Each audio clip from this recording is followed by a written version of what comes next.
Un saludo para todos. En este video vamos a ver el concepto de onda electromagnética que proviene a partir de las ecuaciones de Maxwell. Este concepto de onda electromagnética fue primero obtenido desde un punto de vista teórico y más adelante con el tiempo Hertz fue capaz de obtener una onda o demostrar que existía la onda con una transmisión, un pulso desde entre Nueva York y Londres. Por ahora quiero que nos centremos en ese análisis teórico que llevó a James Clerk Maxwell a encontrar que existía la onda electromagnética desde el punto de vista solamente de las ecuaciones. James Clerk Maxwell, fue un físico y matemático del Reino Unido del siglo XIX. Era ampliamente reconocido porque se decía que no se equivocaba con las matemáticas. Lo que hizo él fue tomar las ecuaciones que se regían en ese entonces el electromagnetismo, trasladarlas a sus formas vectoriales y luego a partir de allí descubrir que existía la luz. Por eso es muy normal ver esta especie de, de anuncio o letrero o aviso en algunas de las camisetas de los físicos, en la cual se muestran las cuatro ecuaciones de Maxwell y se dice que Dios hizo las cuatro ecuaciones y entonces la luz apareció.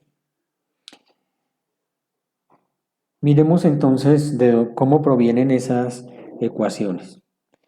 Lo primero que hay que decir es que la ecuación diferencial de onda es esta que tenemos aquí. Esta ecuación nos indica que si derivamos una función en términos de la posición, en este caso x, dos veces, debe ser exactamente igual a si la derivamos en términos del tiempo, también dos veces, multiplicados por 1 sobre la velocidad al cuadrado. En este caso, entonces, la función es la solución de la ecuación diferencial. Esa función puede tener múltiples formas. Aquí le traigo dos de ellas. Esta, por ejemplo, es una onda senoidal o cosenoidal y esta sería un pulso que está viajando, puede ser en un medio como una cuerda. Es decir, esta ecuación es una ecuación de onda y se debe de cumplir para cualquier medio.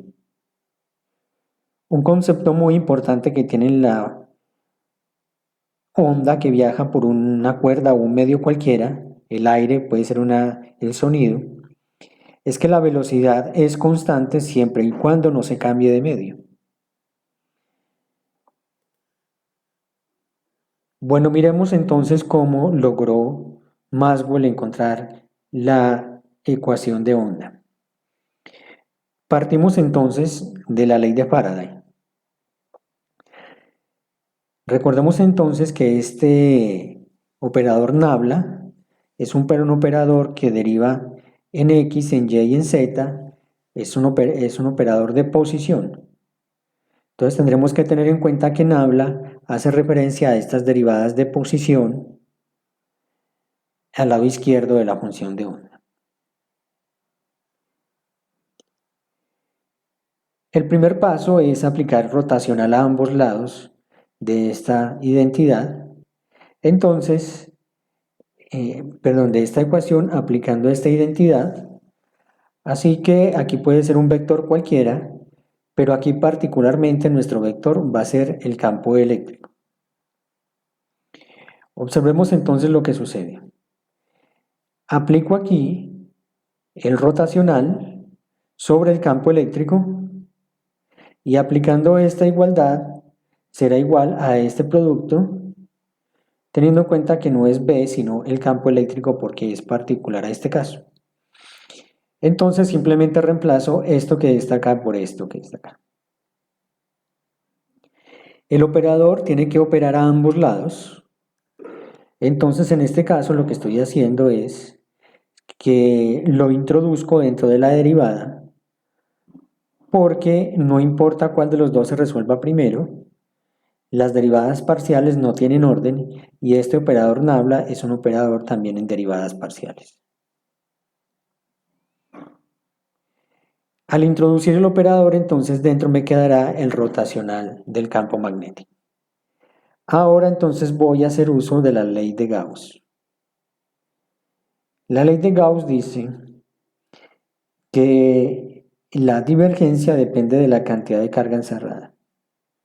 Bueno, pues si asumimos que estamos en el vacío o en el aire, donde hay muy poco densidad o muy poca carga, casi nula, entonces podemos hacer este término como cero.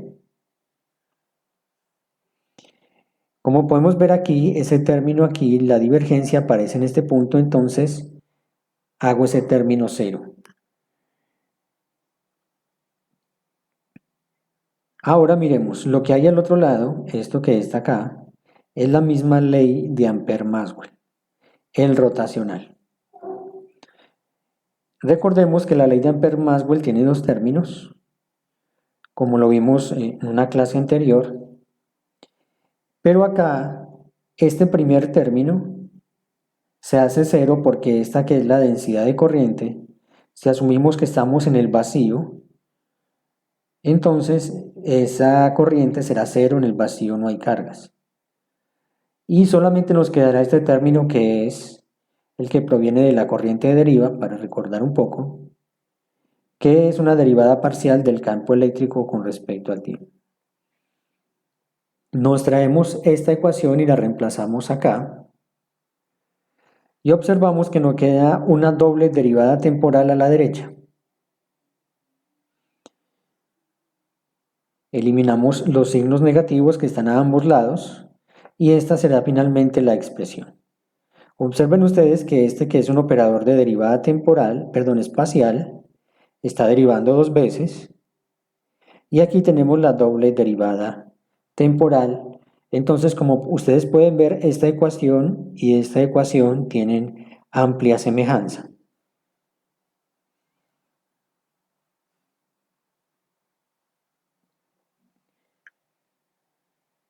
Ya vimos entonces que se podía obtener a partir de la ley de Faraday la ecuación diferencial, pero también la podemos obtener a partir de la ley de Ampère-Maxwell, partiendo de la ley de Ampère-Maxwell, y esa quedará como una tarea para ustedes el demostrar ese procedimiento, que es muy similar al procedimiento anterior. Esta ecuación entonces nos dice que el campo eléctrico se comporta como una onda y el campo magnético como otra onda, y que ambos irían en fase. Aquí tenemos el campo eléctrico en azul. Observen entonces, esta es una forma senoidal, recuerde que también puede tener otras formas. Miremos aquí entonces que el punto más alto del campo eléctrico va viajando en dirección del producto cruce entre E y el campo magnético. La ecuación entonces es exactamente, o no es exactamente, es muy similar. La única diferencia es que aquí utilizamos el campo eléctrico y aquí el campo magnético, lo que significa que van acompañados uno con otro. Ahora, si comparamos cualquiera de estas dos ecuaciones con esta de aquí, nos daremos cuenta que este término 1 sobre b cuadrado debe ser igual a mu sub 0 epsilon sub 0. Eso entonces nos va a decir que existe una velocidad. Para la época de Maxwell ya encontrábamos o ya se sabía cuánto era mu sub 0 y epsilon sub 0, y al reemplazarlos obtenemos un dato que es 3 por 10 a la 8 metros sobre segundo, y a ese dato lo llamamos la velocidad de la luz en el vacío, que es muy similar para el aire, porque recuerden que la permitividad eléctrica y la permeabilidad magnética del aire es prácticamente las mismas del vacío. Ese fue un gran descubrimiento, darse cuenta que existía una onda y encontrar incluso su velocidad. Ya más adelante se hicieron pruebas para verificar esa velocidad y efectivamente hoy se sabe que está alrededor de 2.99, más cercano a 2.99 por 10 a la 8 metros sobre segundo. Ahora, ¿qué sucede si la onda está viajando en un medio? Es decir, estamos en algo como el vidrio, estamos en algo como un gas. Ese medio tiene unas propiedades y una de ellas es que tiene su propia permeabilidad magnética y su propia permitividad eléctrica. Entonces, la velocidad en el medio será distinta. Una forma de escribir también la velocidad es darla en términos del índice de refracción. Entonces, esto es cuánto es más grande la velocidad de la luz con respecto a la velocidad de la onda en el medio. Por supuesto que n siempre debe de ser mayor que 1. La razón es que nada puede viajar a una velocidad más alta que la velocidad de la luz. Otra forma de verlo es que este término de mu es igual a mu sub r por mu sub 0 y los mu sub r también siempre son mayores que 1.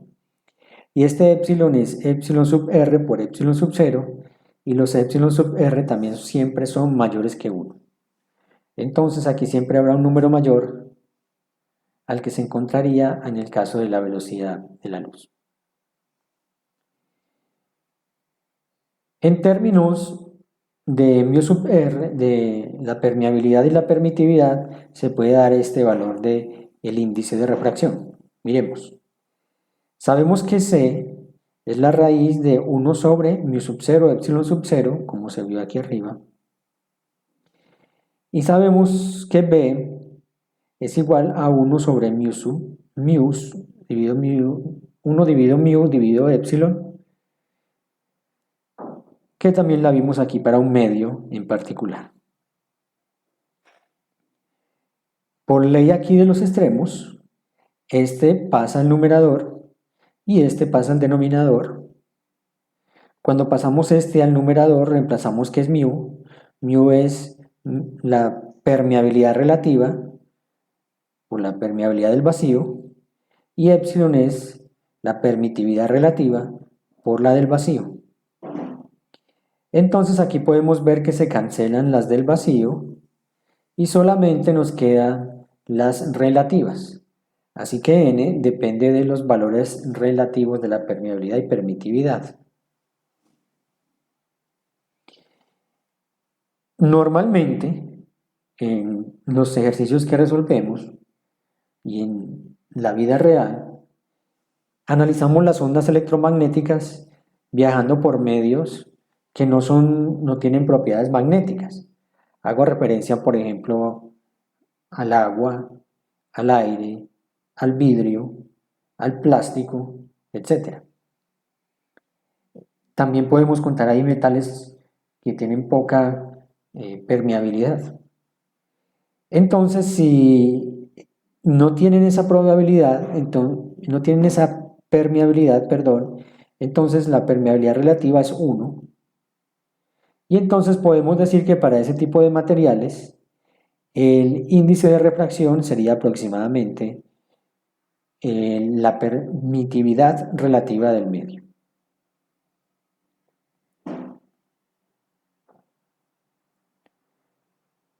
Vamos ahora a analizar la función de onda para recordar algunos aspectos importantes de cualquier tipo de onda. Así como funcionaría en una cuerda, funciona para la onda electromagnética. Supongamos entonces que esto es una cuerda y una persona ocasiona o da origen a una onda. Lo que hizo fue primero enviar su mano hacia abajo, luego hacia arriba y luego volver al punto de origen. Ese movimiento hacia abajo, hacia arriba y vuelta al punto de origen, da esta forma en la cuerda. Aquí habrá un parámetro muy importante que es la longitud de onda. Desde que inicia el ciclo hasta donde vuelve a empezar a repetirse. La amplitud también es este parámetro, el punto máximo. En el caso de una onda electromagnética será el campo eléctrico máximo o el campo magnético máximo. Esta onda viaja con una velocidad hacia la derecha, constante porque va en un mismo medio. Viaja en dirección Z y estamos asumiendo que este es el tiempo cero. Ahora miremos lo siguiente. Nos paramos en este punto de aquí y esperamos a que la onda, que solamente fue una sola onda, viajó desde acá hasta este punto. Es decir, recorrió una distancia igual a la longitud de onda. La pregunta es ¿cuánto tiempo demoró? Y la respuesta es muy simple. Este punto que está aquí, en este punto sucedió un ciclo completo. Bajó, este punto o esta partícula bajó, subió y volvió y se localizó en este punto. Es decir, se cumplió un periodo de la onda. Eso quiere decir que si queremos hallar la velocidad, podemos decir que es la distancia sobre el tiempo, y cuando la distancia recorrida es una longitud de onda, se demoró exactamente un periodo. Recuerden ustedes que una onda es un transporte de energía. Luego de que la onda pasa a través del medio, las partículas quedan donde originalmente estaban. Es decir, que lo que está viajando es una energía a través del medio.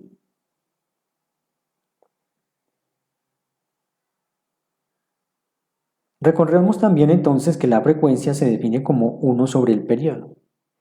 De esa manera, si reemplazamos aquí 1 sobre el periodo por f, vamos a obtener que la velocidad siempre va a ser la longitud de onda por la frecuencia. Esta fórmula es muy importante porque si una de ellas disminuye, la otra aumenta de manera proporcional, dado que siempre se debe de conservar la velocidad en el medio.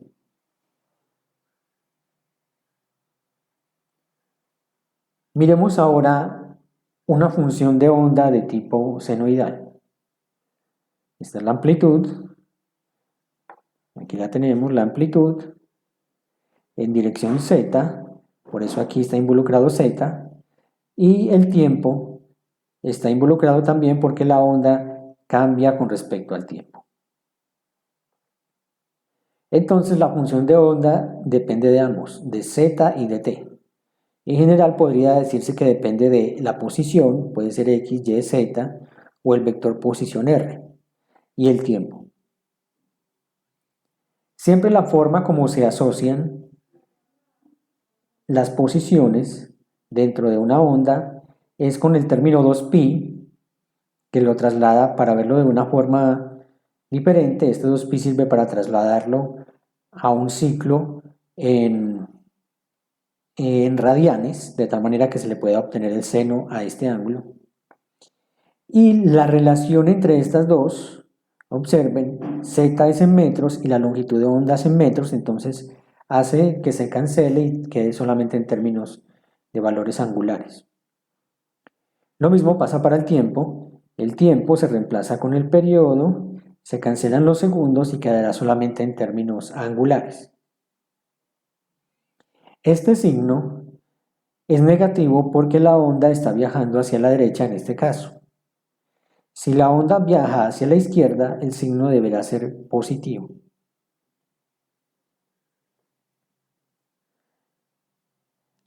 A este término 2pi sobre lambda se le conoce como el número de onda, aquí está.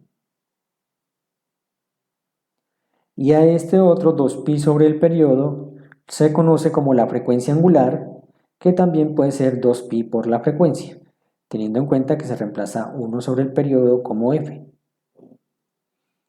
Entonces vengo aquí y reemplazo esos términos por K, número de onda y frecuencia angular.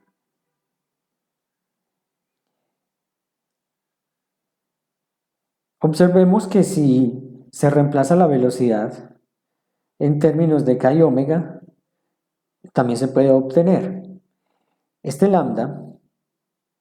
Si lo despejamos de aquí, lo pasamos a multiplicar, entonces esta K pasará a dividir y me quedará 2pi sobre K, que es lo que estoy reemplazando arriba. Igualmente, este periodo, si lo tomo aquí, lo puedo pasar a multiplicar, omega dividir, y me quedará 2pi sobre omega, que es lo que he puesto aquí abajo. Se cancelan los 2pi y me queda que la velocidad es la frecuencia angular sobre el número de onda.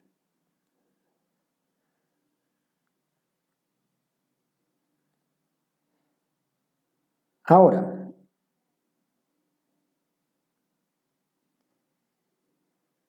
centrémonos acá. Este término omega, ya sabemos que lo podemos relacionar con K y con B. Entonces, si paso esta K a multiplicar, omega será igual a K por B. Eso es lo que estoy haciendo aquí, reemplazando el omega, que estaba anteriormente allí, por K por B. K por V, perdón. Eso me dice que puedo factorizar el número de onda y la ecuación me quedará escrita en términos de z menos velocidad por tiempo. Es decir, que en general podemos escribir la ecuación de onda tanto en términos de posición y tiempo como en términos de posición, velocidad y tiempo. Y en general decimos que puede ser menos o más dependiendo de la dirección hacia donde viaja.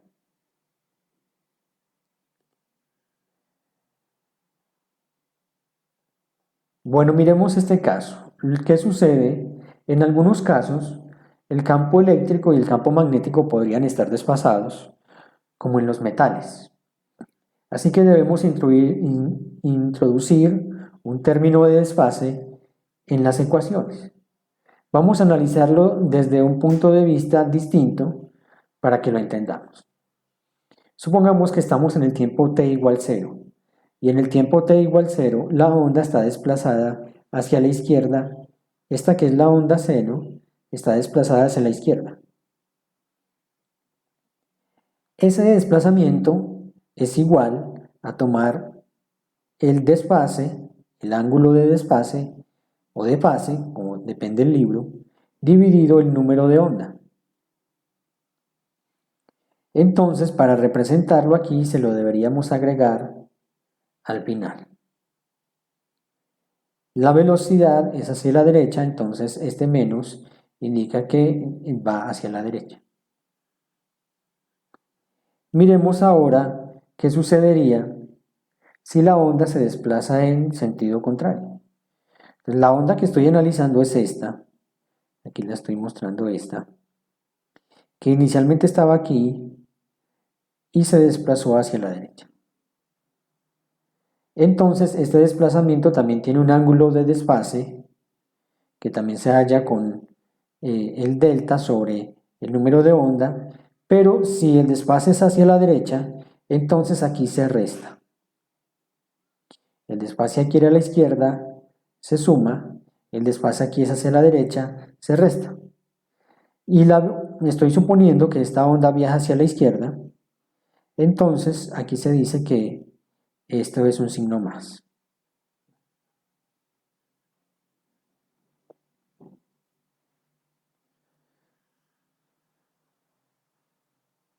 Bueno, miremos ahora el espectro electromagnético.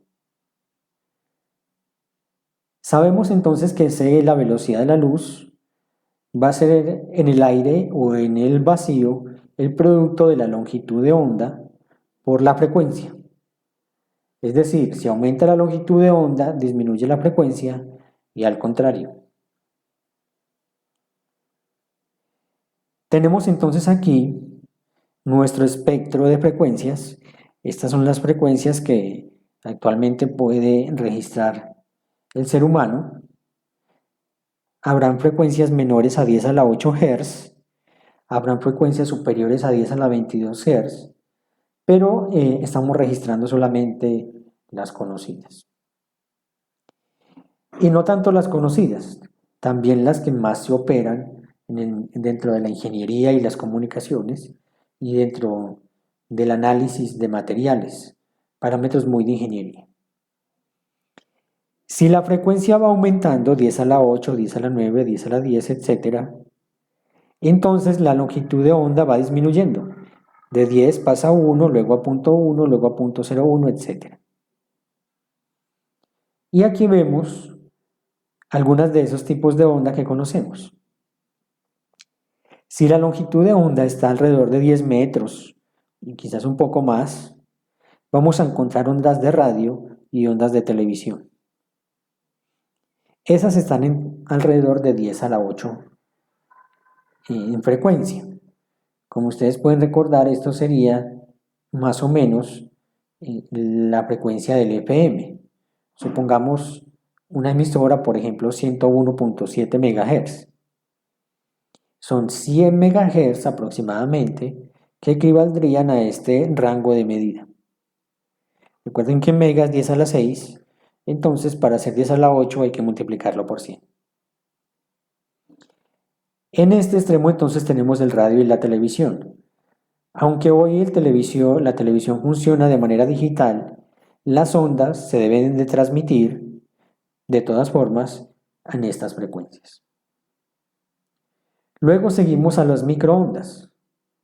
Las microondas corresponden a un amplio espectro de frecuencias, de tal manera que encontramos microondas que son perjudiciales para el ser humano o los organismos y otras que no. Por ejemplo, la longitud de enlace entre el oxígeno y el hidrógeno en la molécula de agua está en este rango de microondas. Si ponemos a incidir una onda en ese mismo rango de la longitud de enlace, esa molécula vibrará y empezará a calentarse y obviamente si está en nuestro cuerpo nos quemaría. Pero también puede ser la longitud de onda del tamaño de la célula o del tamaño de la membrana celular o de cualquier organelo. Entonces ese también podría calentar nuestro cuerpo y también lo quemaría.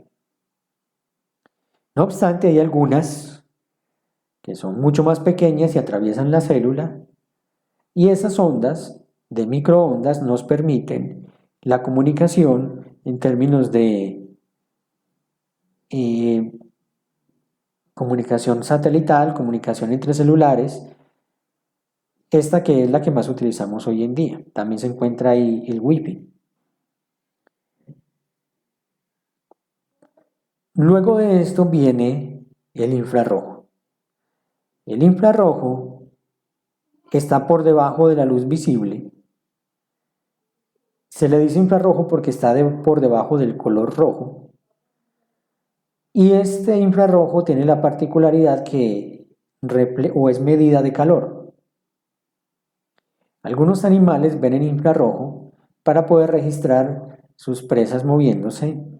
Esos animales que ven el infrarrojo son de sangre fría para que su calor no interfiera con su visión, mientras que los animales que cazan son de sangre caliente, como la serpiente y el ratón, de tal manera que puedan ser visualizados. Luego viene, en el infrarrojo también, obviamente, como hace referencia al calor, encontramos rayos del sol que pueden quemarnos en nuestra piel. Luego viene la luz que va desde el rojo hasta el violeta, pero ese pequeño espacio de aquí es en realidad muy corto. No obstante, vale la pena decir que son frecuencias muy elevadas de 10 a la 14, 10 a la 15, en las cuales el ser humano es capaz de ver. Es decir, el ser humano tiene un sensor muy fino que detecta frecuencias altísimas y es capaz de discriminar entre una y otra frecuencia. Así que si yo veo el verde, puedo decir que está por encima de 10 a la 14. Si veo el rojo, puedo decir que está alrededor de 10 a la 14 Hz. Nuestros ojos entonces son un sensor de frecuencia. Luego viene la luz ultravioleta. La luz ultravioleta también nos puede quemar y recuerden que este tipo de cámaras con luz ultravioleta son utilizadas para broncearse. Eso quiere decir que están afectando algún tipo de enlace molecular de nuestras células epiteliales. Estas emisiones ultravioletas son de altísima energía. Entre mayor aumenta la frecuencia y se puede decir que puede incidir mayor energía. Luego vienen los rayos X. Los rayos X hoy en día son empleados para detectar los elementos dentro de materiales. Cada elemento responde a una cierta frecuencia de rayos X. Para poner un caso, el calcio de nuestros huesos responde a una cierta frecuencia y eso hace que cuando se incida una longitud de onda sobre una placa, exista interacción entre el calcio y la onda, pero por fuera no lo exista, entonces solamente quedarán registrados los lugares donde la onda o el rayo X pueda atravesar sin problemas. Así como interacciona con el calcio, puede interaccionar con cualquier tipo de elemento. Por tanto, siempre que uno quiere saber qué compone un material, lo pasa a un estudio en rayos X. Luego de esto siguen los rayos gamma, que ya provienen de ese tipo de radiación que sucede de partículas subatómicas. Por eso aquí incluimos esas colisiones que generan la bomba atómica, por ejemplo, que hacen que se vuelvan los átomos partículas elementales. Liberan gran cantidad de energía y todas esas pequeñas partículas subatómicas llevan consigo una frecuencia que está alrededor de estos números. Dentro de las radiocomunicaciones, dentro de todo este medio de aquí que es el radio, la televisión y las microondas, se ha dividido de acuerdo a su rango de frecuencias y sus longitudes de onda. Recuerden que al multiplicar una por otra da la velocidad de la luz. Se ha dividido en diferentes bandas. Aquí podemos ver que tienen números y también tienen letras. Estas letras obedecen a nombres específicos que se les han dado.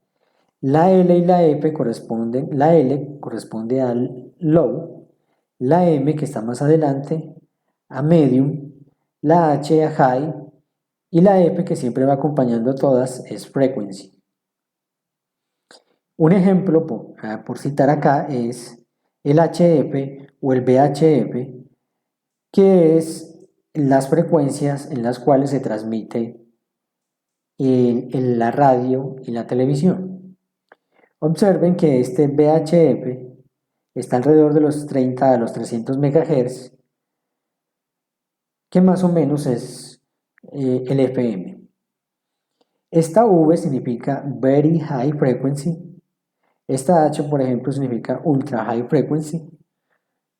Entonces, es para que tengamos en cuenta cómo hemos de alguna manera categorizado esos valores de frecuencia de acuerdo a unas ciertas bandas y así nos movemos en la ingeniería.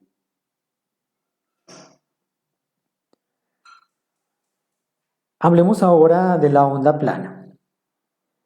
Las ondas, ya sabemos que la función de onda puede ser de muchas formas, pero si vamos a utilizar una onda que es seno o que es coseno, cualquiera de las dos significa que es una onda senoidal. Podemos utilizarla como una onda plana. ¿Qué significa plana? Que el campo eléctrico está en un plano, en este caso será en el plano X, Z, y el campo magnético que también está en un plano que es el plano YZ. la onda se desplaza sobre esos planos. De ahí el término onda plana. Y es polarizada porque imaginen que pueden existir muchas de estas ondas orientadas aleatoriamente.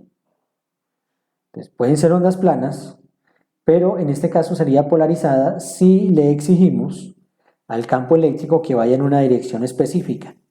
En este caso sería en la dirección X. Una luz, por ejemplo, cuando el bombillo emite ondas de luz, emiten polarizadas en muchas direcciones. Es decir, no solamente el campo eléctrico está en esta dirección en una onda, sino que podría encontrarse diagonal o en el plano. Y al pasar por un material que llamamos polaroid, solamente dejará pasar un tipo de polarización, puede ser solamente hacia arriba, y eso significa que he logrado polarizar la onda.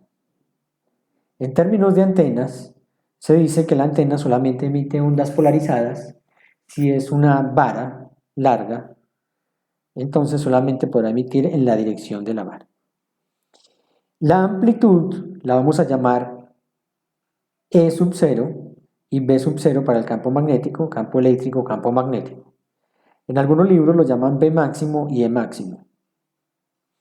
Y vamos a incluir aquí el desfase con la letra phi.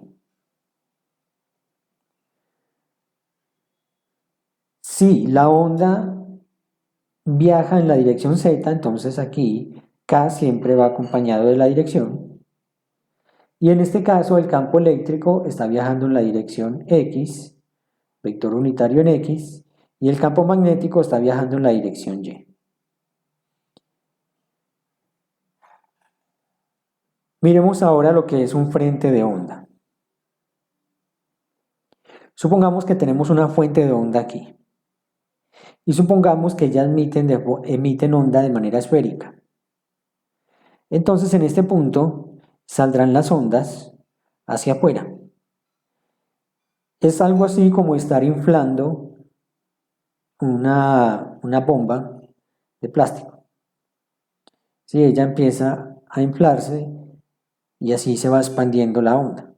Lo que sucede aquí es que habrán puntos del campo eléctrico máximo y otros bajos. Pues decimos que un frente de onda es siempre donde esté el campo eléctrico máximo, en un punto. Entonces estos frentes de onda se van desplazando hacia afuera. Aquí tenemos un frente de onda más amplio, dado de que la onda va saliendo y esta área superficial se va volviendo cada vez más grande. Pero el hecho de que este pedazo de plano aquí se vuelva cada vez más amplio y más plano, no significa que el campo eléctrico esté aumentando.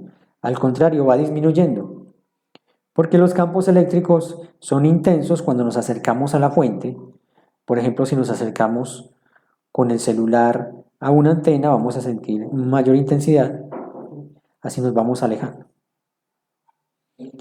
Este frente de onda se vuelve plano en la medida que nos alejamos de la fuente.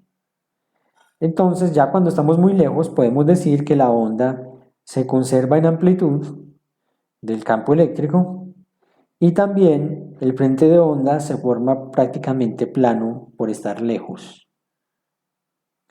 La realidad es que este tipo de forma de expansión de onda no existe, ni para una onda de luz, ni para una onda electromagnética, ni para una onda de sonido.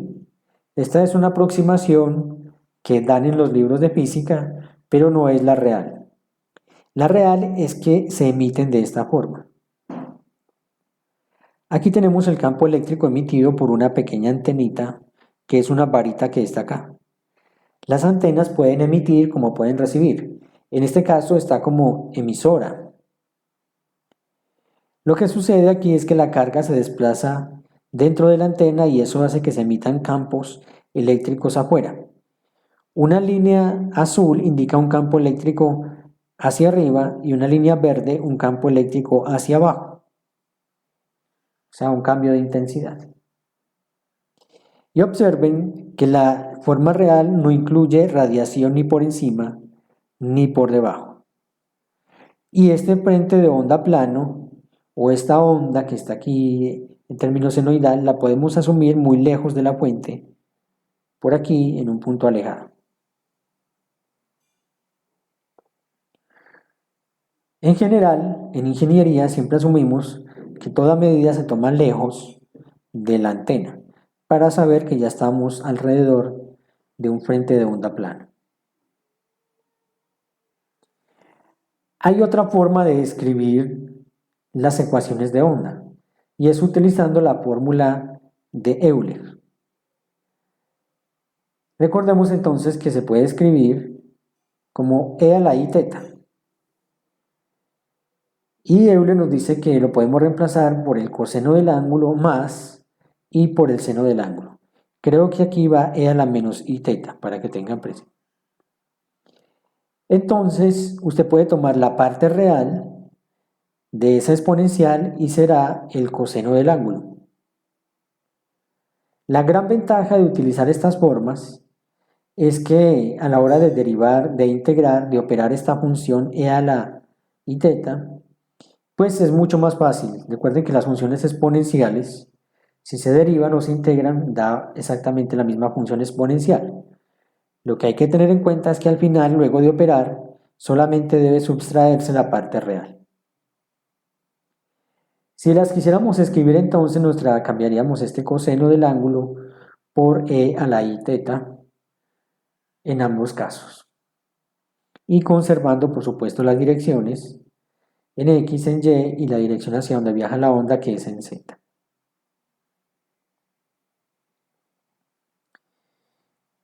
Bueno, reemplazando la función de onda en la ecuación, cualquier función de onda en la ecuación diferencial, en la ecuación, en este caso, más bien, perdón, en la ecuación de Ampère, vamos a obtener que el campo eléctrico siempre va a ser igual a la velocidad cruza el campo magnético con un signo negativo. Eso nos quiere decir, y siempre lo habíamos notado anteriormente, que el campo eléctrico y el campo eléctrico y magnético se relacionan siempre por una velocidad y que son perpendiculares entre sí. Como lo vimos acá, la velocidad viaja hacia la derecha, el campo eléctrico va hacia arriba y el campo Y va hacia este lado, todos son perpendiculares. Esta demostración está en los ejercicios propuestos. Ahora miremos lo siguiente. Si sacamos solo las magnitudes y asumimos que estamos en el aire o en el vacío, nos vamos a dar cuenta que las amplitudes o las magnitudes van a ser E igual a la velocidad de la luz por V. Observen entonces que el campo eléctrico se multiplica para obtener el campo eléctrico multiplicamos V por C y eso nos da la idea de por qué se trabaja mucho más el campo eléctrico en términos de ingeniería que el campo magnético. El campo magnético será al contrario, pasa C a dividir. Eso hace entonces que sea más fácil medir el campo eléctrico que el magnético.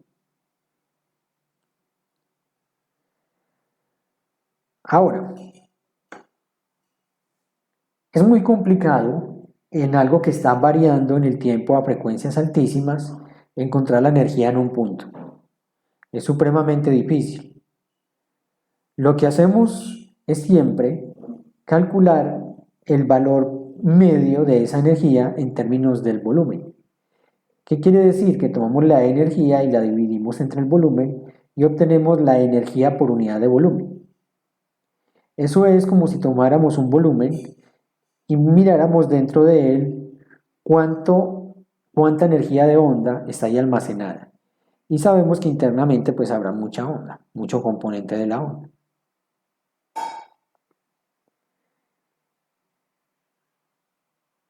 Bueno, entonces es como si tuviésemos una onda que ingresara dentro de ese volumen y toda esa onda es energía pura. Ya habíamos dicho que una onda es energía en movimiento y queremos calcular esa cantidad de energía.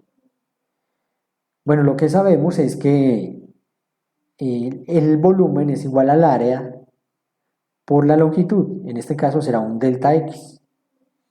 Aquí tenemos volumen igual a área por longitud. Pero también sabemos que la velocidad es igual al cambio de posición sobre el cambio de tiempo. Eso nos permite entonces, aquí en vez de poner delta x, decir que es la velocidad por delta t.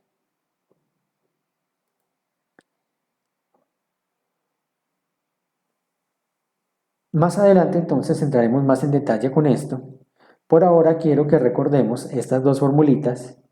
Esta que es la energía para campos eléctricos y esta que es la energía para campos magnéticos. De igual manera, esta U pequeña significa que es la energía almacenada en un volumen.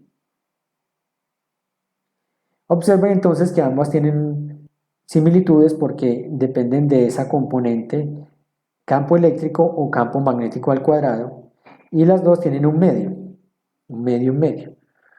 Por supuesto, el campo eléctrico asocia la permitividad y el campo magnético la permeabilidad. En este caso estamos viéndola para el vacío. Si queremos saber la energía total, pues sumamos ambas contribuciones, la eléctrica más la magnética. Si tenemos en cuenta que el campo magnético es el campo eléctrico sobre la velocidad de la luz, como lo vimos aquí anteriormente, y si tenemos en cuenta también que la velocidad de la luz es igual a 1 sobre la raíz de mu sub 0 epsilon sub 0, como se vio en la anterior diapositiva, entonces al reemplazarlo aquí, como está al cuadrado, se cancela la raíz y mu sub 0 epsilon sub 0 pasan al numerador. Eso nos permite cancelar la permeabilidad y nos vamos a dar cuenta de que este componente y este componente van a ser prácticamente el mismo. Aquí les recuerde, bueno, aquí se me olvidaba recordar esta, ya lo habíamos dicho, pero no le había aparecido aquí la ecuación. Y ya puedo sumar ambos, un medio más un medio es 1 y esta será la energía en términos solo del campo eléctrico. Ahora, este campo eléctrico tiene una forma senoidal o cosenoidal. Es decir, este E, la magnitud de E la podemos reemplazar por E sub 0 coseno de este ángulo. Entonces, deberíamos de sacar el valor medio, dado que es una forma que está cambiando con el tiempo. La forma de calcular el valor medio de la energía dentro de ese pequeño pedazo de volumen es la siguiente. El campo eléctrico se eleva al cuadrado. Eso quiere decir que el coseno que está dentro queda al cuadrado. Ese coseno entonces variará entre 0 y 1. El valor medio o valor promedio del coseno es un medio. Entonces cuando yo calculo el valor medio de esto que está aquí, digo que es el valor medio de esta fórmula. El valor medio de esta amplitud es la misma amplitud, esa no se le calcula el valor promedio, sale, y el valor de medio del coseno es un medio. ¿Sí? Entonces sale este valor promedio y sale un medio. Todo lo que sea constante, el valor promedio es el mismo. De esta manera podemos obtener el valor promedio de la energía por unidad de volumen.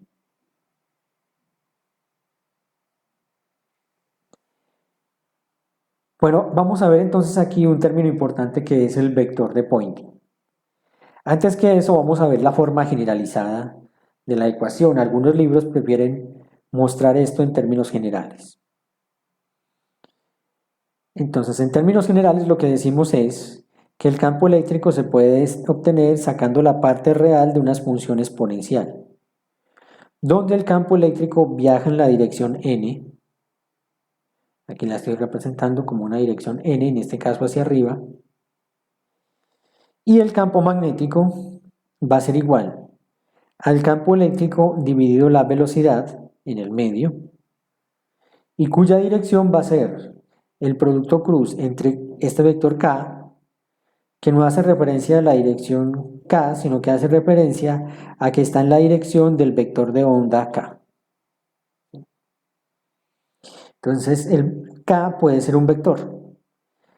Ahorita lo poníamos como kx, kz o ky, pero si no sabemos la dirección, es una forma genérica, decimos que va en la dirección de r. Entonces aquí se tendría que reemplazar por un producto punto entre esto que llamamos el vector de onda, y esto que es R, que es la dirección hacia donde viaja la onda. El punto de estos dos se me dará ya la dirección, dará una componente en X, otra en Y, otra en Z, para asumirlo de manera genérica.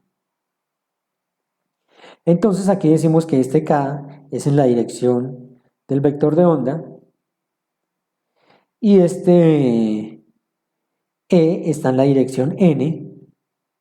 Entonces la dirección de B será el producto cruz entre K y N.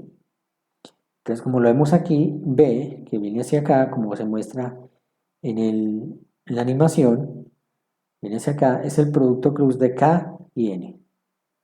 Y K es la dirección hacia donde viaja la onda. Bueno, entremos ahora hacia el vector de Poynting. Esta es la definición del vector de Poynting. Es algo muy teórico. No obstante, Poynting descubrió que este vector nos permite obtener las propiedades más importantes de una onda. Entre ellas, por ejemplo, la intensidad, entre ellas la energía. Muchas variables dependen de este S mayúsculo vector que es el vector de Poynting. Miremos esta primera. El vector de Poynting es igual a la energía por unidad de volumen por la velocidad de la luz. Ya sabemos, por lo que vimos anteriormente, que la energía es epsilon sub 0 por E al cuadrado.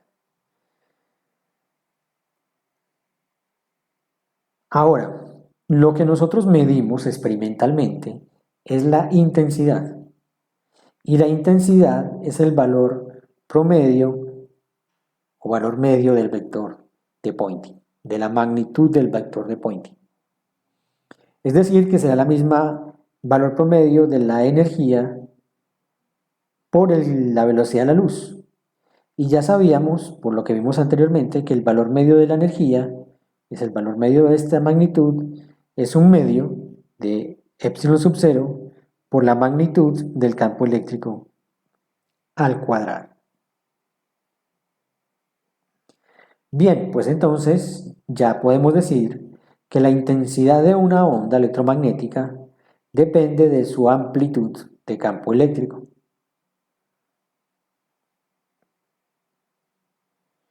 Otro parámetro que podemos obtener es esta que es la impedancia del medio. Observen aquí, si tenemos el campo eléctrico al cuadrado multiplicado por la dirección dividido la impedancia, también eso nos da el vector de Poynting. Es decir, otra variable más que podemos obtener a partir de este. La impedancia intrínseca del medio es por definición la raíz de la permeabilidad sobre la permitividad. En el vacío, ese valor es más o menos 120 pi ohmios.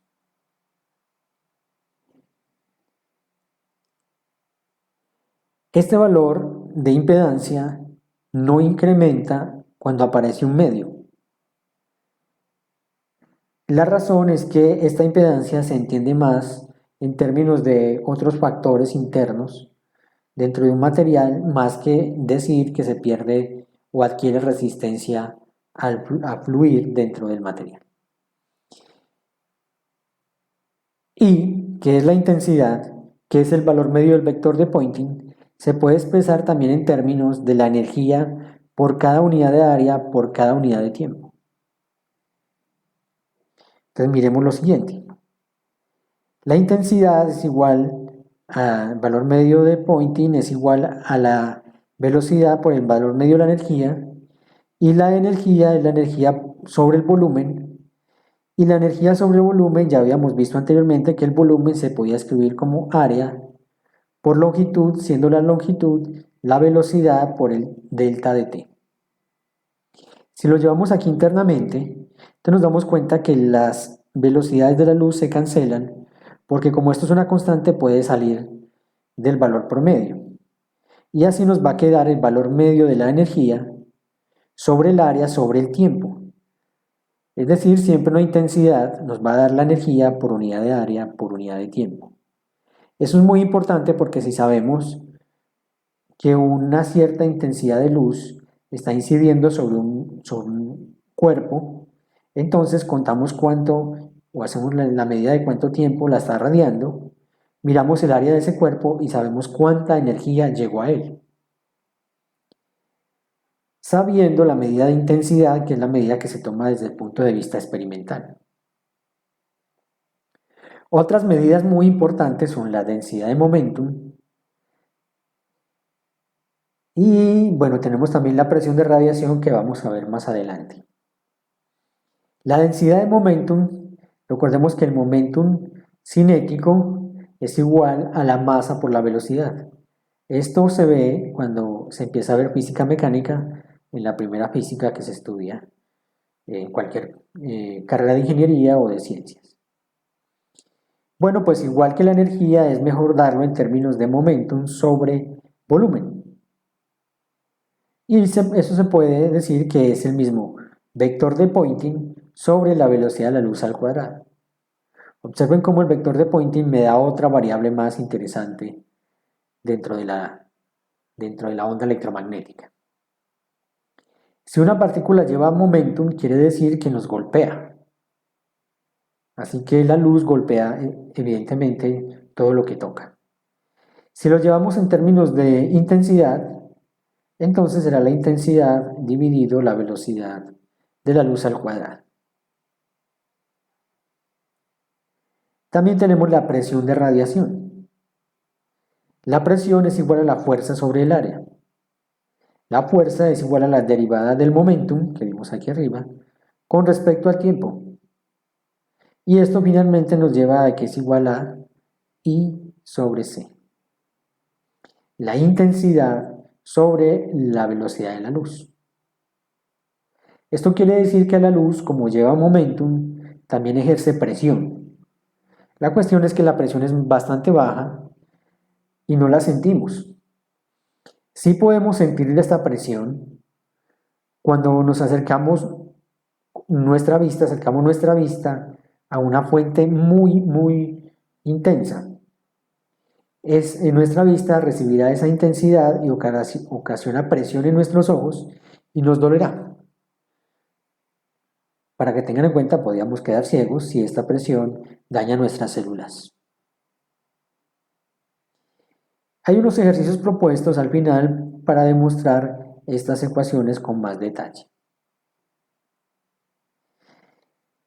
Antes de pasar a la siguiente diapositiva, no se nos puede olvidar que hemos aquí analizado estos detalles para cuando estamos en el aire o en el vacío.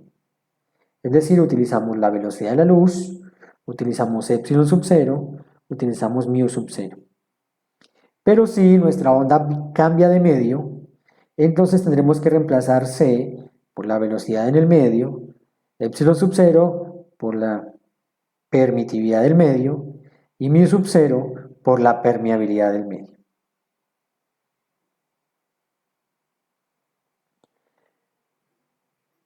Bueno, para terminar de entender estos temas, vamos a resolver un ejemplo. Decimos aquí que una onda electromagnética de color azul, que tiene una frecuencia de más o menos 6 por 10 a la 14 Hz, es plana y armónica y está polarizada. Esto lo que quiere decir es que se puede describir por medio de una onda seno o coseno. Plana significa que, como lo vimos antes, que el plano eléctrico y la dirección de viajes forman un plano. Armónica, que puede ser una onda senoidal, que lleva una cierta armonía, y polarizada, que va en una dirección fija el campo eléctrico y en una dirección fija el campo magnético.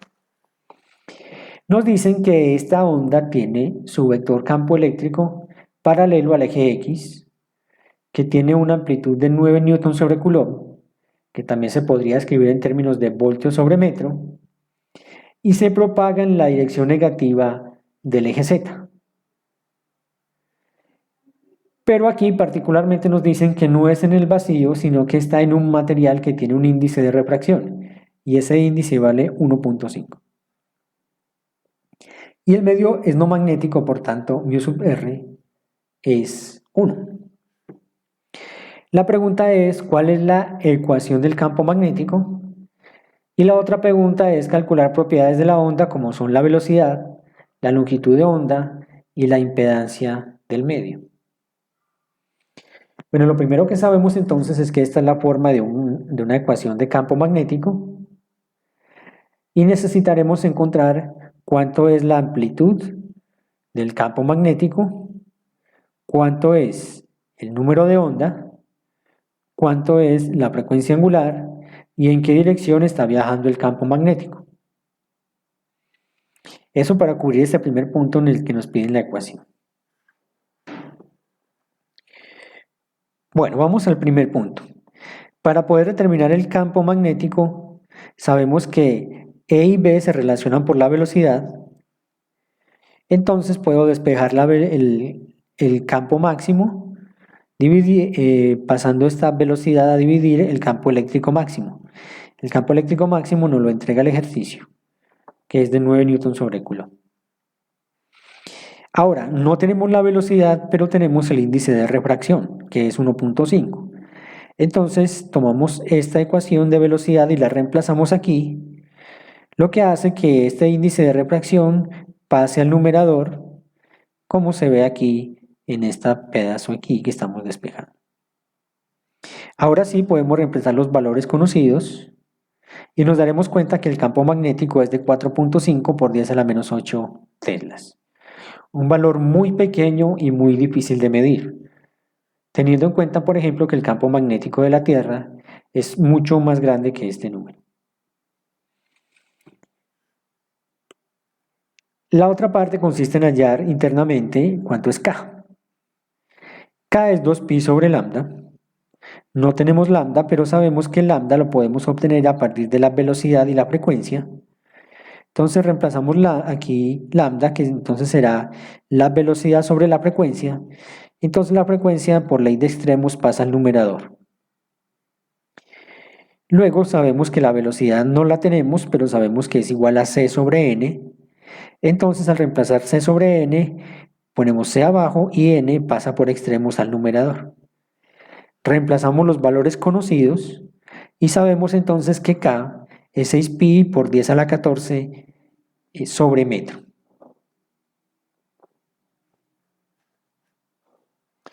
La frecuencia angular es mucho más fácil, es 2pi por f, y ya sabemos que como f es 6 por 10 a la 14, entonces simplemente es multiplicar por 2 y nos queda 12 pi por 10 a la 14 y se da en términos de radianes sobre segundo.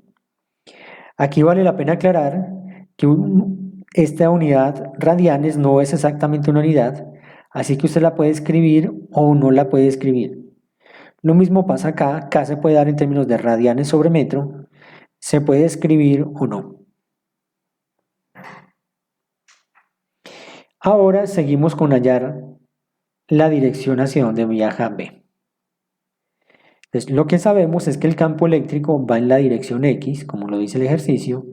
Entonces me vengo aquí y digo que esta es la dirección X, que la onda viaja en la dirección Z negativa, o sea, va hacia abajo. Entonces B deberá ir en una dirección perpendicular tanto a E como a S. ¿Cómo la definimos? Sabemos que S, vector, viene de hacer producto cruce entre E y B. Entonces, si utilizamos las direcciones de cada uno, podemos encontrar la dirección de B. S va en la dirección menos K hacia abajo y va en la dirección Y. Y para que al hacer I cruz J nos dé K, tendremos que tener un signo negativo aquí, de tal manera que aparezca el signo acá también. I cruz J es K, pero I cruz menos J es menos K. Así entonces venimos acá y decimos que el campo magnético terminó en la dirección menos J, que sería hacia allá. Y lo podemos entonces poner todos esos términos que encontramos dentro de la ecuación. Esta será la amplitud del campo magnético, este será K por Z, Z hay que dejarlo indicado, este será omega por T, T hay que dejarlo indicado, y esta será la dirección J con signo negativo. Y todos estos resultados están en teslas, metros y segundos.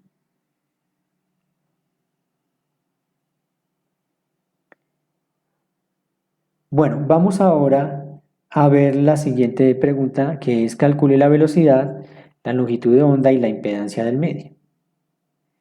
La velocidad la calculamos muy fácil, sabiendo que ya tenemos el índice de refracción, que nos lo dio el ejercicio, y la velocidad de la luz. Al hacer esta división nos da 2 por 10 a la 8 metros sobre segundo.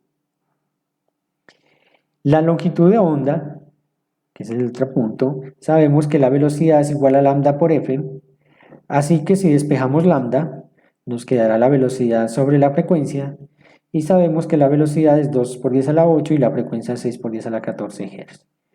Ahí obtenemos que la longitud de onda de un color azul es de 3.33 por 10 a la menos 7 metros.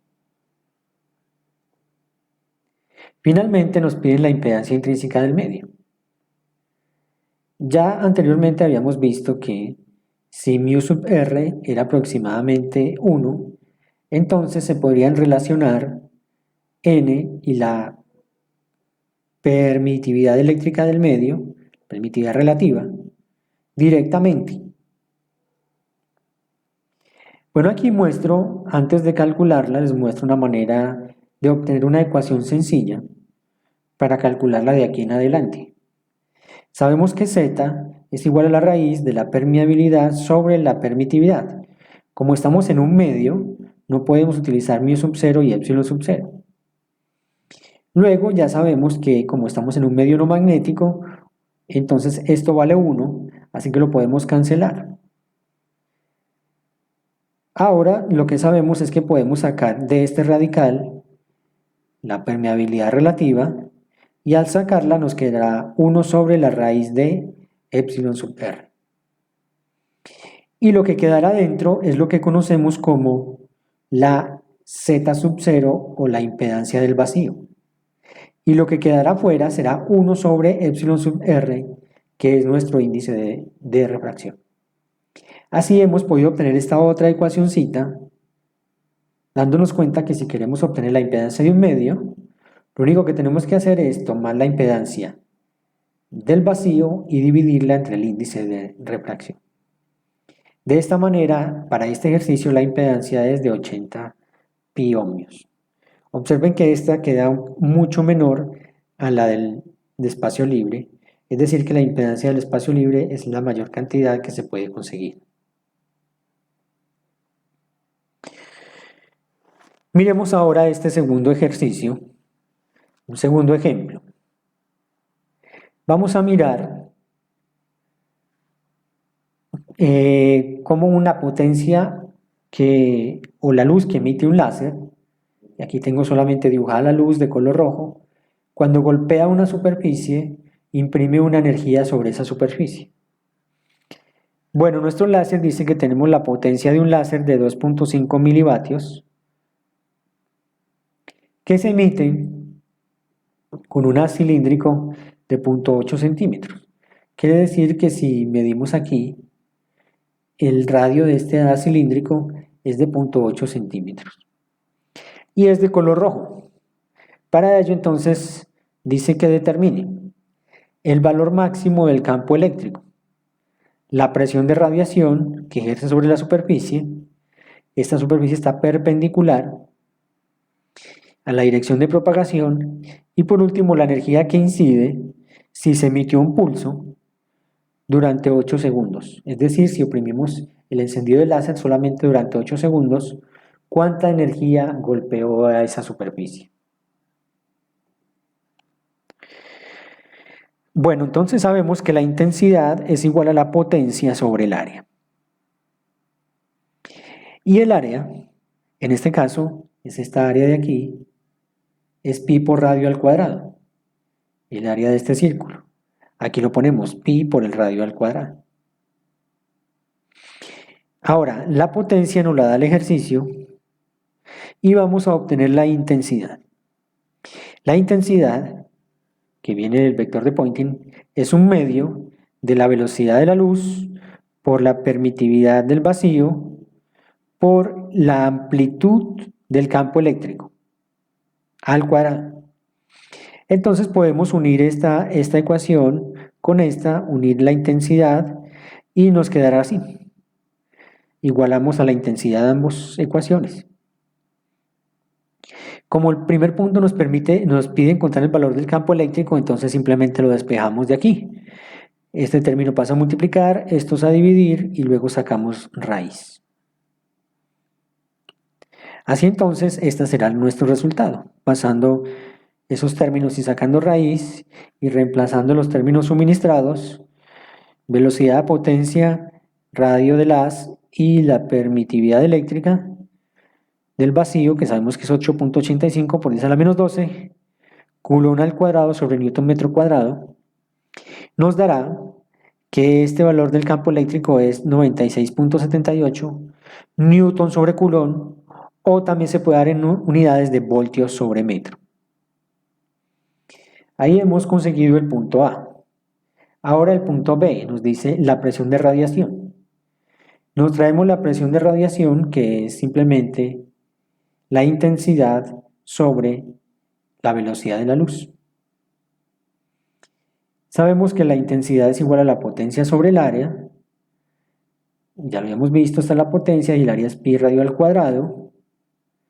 Y ya entonces podemos reemplazar los términos que conocemos, los que traíamos, perdón, aquí, la potencia, el radio, la velocidad de la luz y epsilon sub 0, y eso nos va a dar 4.14 por 10 a la menos 8 newton sobre metro cuadrado. Newton sobre metro cuadrado es lo mismo que un pascal.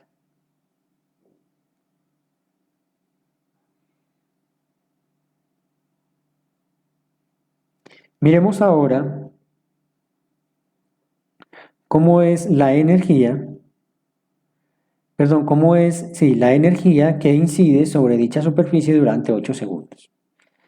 Lo que sabemos es que la energía por cada unidad de área, por cada unidad de tiempo, es la misma intensidad. Bueno, entonces sabemos que si multiplicamos la intensidad por el área por el tiempo, pues encontramos la energía porque pasamos estas variables a multiplicar. La intensidad es igual a la potencia sobre el área, entonces las áreas, que son pi por radio al cuadrado, se cancelan y simplemente será cuestión de multiplicar la potencia por el tiempo. Así hemos obtenido que al reemplazar potencia y tiempo, el valor es de 20 milijoules. Bueno, finalmente estos son los ejercicios propuestos. Son 6 ejercicios, incluyendo el que ya se había visto anteriormente. El 2 son algunas demostraciones, en general son simples, y algunas ecuaciones de onda electromagnética para sacar sus componentes más importantes. Con esto entonces doy por finalizado este tema y espero entonces que ustedes lo resuelvan para obtener un mejor entendimiento. Este tema involucra demasiadas fórmulas, pero todas son bastante simples, así que hay que adquirir una cierta destreza con el dominio de ellas.